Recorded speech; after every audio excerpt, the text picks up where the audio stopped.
Hello mga kaibon, so nandito na naman tayo sa aking aviary, another day, another bird. So ayan mga kaibon, so ayan may nag-order sa atin ng kakatail at si Sir Mark. So ayan, taga Pangasinan po siya.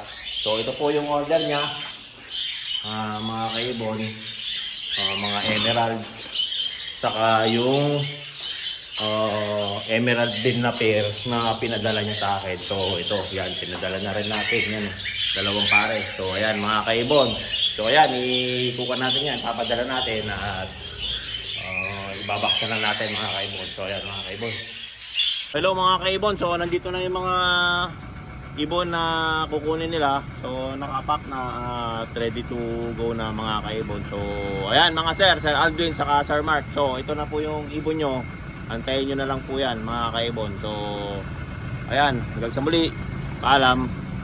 Ayan mga kaibon, nandito na rin si Sir Mark, kukunin yung ibon niya at ito na rin po siya kasama yung pinadala ni Paring Raymond. So Paring Raymond, ito na rin ibon na pinadala mo kay Sir Mark. So ayan, Sir Mark, ito na po yung ibon.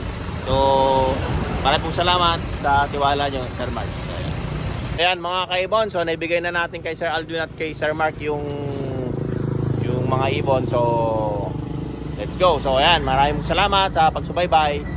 Don't forget to subscribe my YouTube channel, Warren Palakpak Kaibon, at ang aking Facebook page, Warren Palakpak Kaibon, at ang aking Facebook, Warren Palakpak Mr. Tigasin. Hanggang sa muli, paalam.